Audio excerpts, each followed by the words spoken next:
좋아요, 구독. 이번 주는 굉장히 중요한 주죠. 그렇죠. 27일 날 FOMC도 있고 예. 그다음에 빅테크 기업들의 실적 발표가 이번 주에 네. 일단은 몰려 있고 예. 그리고 개인 소비 지출 지표 발표도 있고 예. 굉장히 중요한 한 주입니다.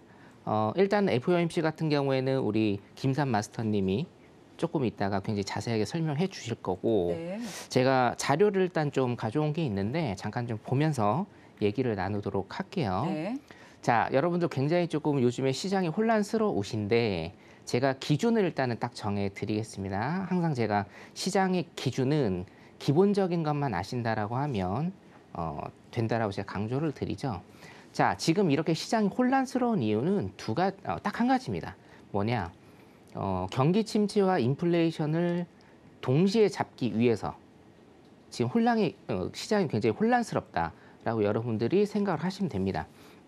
제가 항상 강조드리고 주장하는 건 이 경기 침체와 인플레이션을 두 가지를 모두 흡족하게 잡는 것은 거의 불가능하다라고 제가 항상 강조를 드리죠. 근데 페드는 이 두 가지를 잡기 위해서 굉장히 애를 쓰고 있고 이 두 가지를 동시에 잡으려다 보니까 시장이 굉장히 혼란스러워지고 있다라는 거예요. 자, 경기 침체의 우려 그리고 인플레이션을 잡는다. 자, 인플레이션을 잡기 위해서는 경기가 침체돼야 되고 하지만 이 경기 침체를 줄이기 위해서 페드에서는 여러 가지 정책들을 지금 쓰려고 하고 있죠. 자, 여기 자료를 일단 보시면 자, 1년 기대 인플레이션과 5년 기대 인플레이션 제가 일단 가지고 왔습니다. 자, 여러분들 기대 인플레이션이 굉장히 중요하다라고 제가 핵심 키워드를 저번에 말씀을 드렸죠. 기대 인플레이션이 굉장히 중요하고 또 무서운 이유는 뭐다? 사람들이 생각하는 기대 인플레이션이라는 게 예상 인플레이션입니다. 내가 이렇게 예상되어진다. 뭐 다음 달이든 다다음 달이든 1년 있다가든 여기에 보시다시피 5년 있다가든 사람들이 생각하는 대로 이 인플레이션이 간다라는 게 기대 인플레이션이 굉장히 중요해지고 기대 인플레이션이 굉장히 무서운 이유입니다. 사람들이 예측하는 대로 인플레이션이 간다라는 거예요. 자, 근데 일단은 제가 저번 주에도 말씀드렸다시피 소비자 물가지수가 지금 굉장히 문제이기는 한데 소비자 물가지수 같은 경우에는 피크아웃이 될 가능성이 굉장히 컸다. 6월달 발표된, 그러니까 6월분이죠. 7월에 발표된 6월분 소비자 물가지수가 피크아웃이 될 가능성이 굉장히 크다라고 일단은 말씀을 드렸고 거기에 수반돼서 지금 지표들이 나오고 있는 게 자, 일단은 기대 인플레이션이 꺾였다라는 것. 자, 두 번째. 자, 근데 이 인플레이션이 꺾인다라는 것은 경기가 침체될 가능성이 있다는 뜻이죠. 자, 여기 보시면 미국은 굉장히 여러 가지 제조업 지수들이 일단 발표가 됩니다. 저번 주 목요일과 금요일도 일단 제조업 지수들이 발표가 됐고 쭉 보시면 여러분들 굉장히 낯익은 게 필라델피아 여는 제조업 지수 여기가 있고요. 예, 보시면 리치몬드 여는 제조업 지수가 있습니다. 그냥 제조업 지수라고 여러분들이 생각을 하시면 됩니다. 여기 안에는 반도체도 있고 실질적인 1차 제조업도 있지만 그냥 제조업 지수라고 생각하시면 돼요. 자, 제조업이 굉장히 큰 부분을 차지하고 있죠. 근데 제조업 지수들이 2022년에 꺾이고 있다는 겁니다. 자, 제조업 지수가 꺾인다라는 건 뭐죠? 경기가 하강을 할 가능성이 굉장히 많다. 자, 인플레이션이 일단은 꺾이는데 이거는 좋은 징조라고 볼 수가 있죠. 근데 뭡니까? 제조업 지수도 꺾인다라는 거예요. 이거는 뭡니까? 안 좋은 징조죠.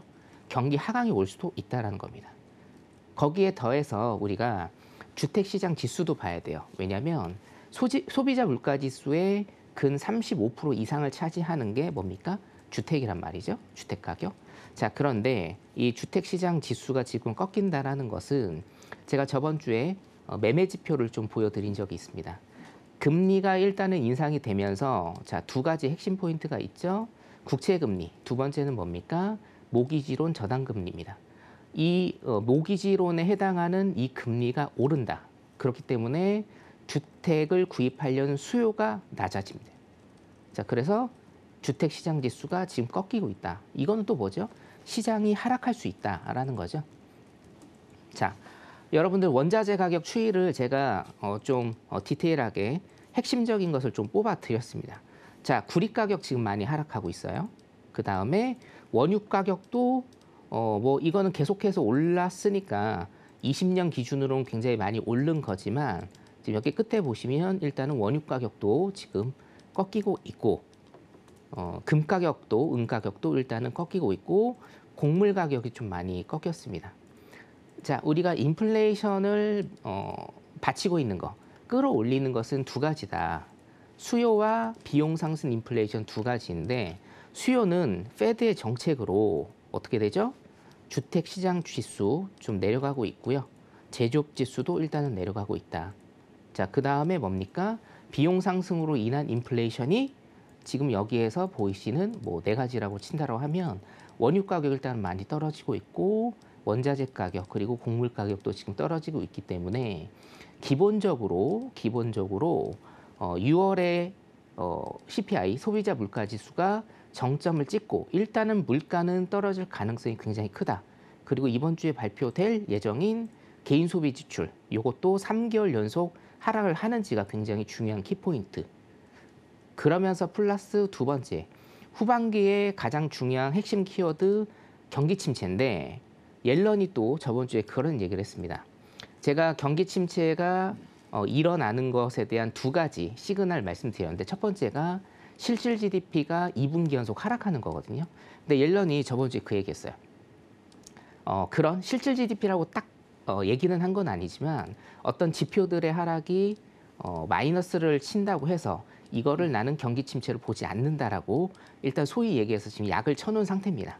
자, 그렇기 때문에 제 예상은 아무리 실질 GDP가 마이너스를 2분기 연속 찍는다고 해도 미국은 이것을 경기 침체로 인정하지 않을 가능성이 굉장히 큽니다.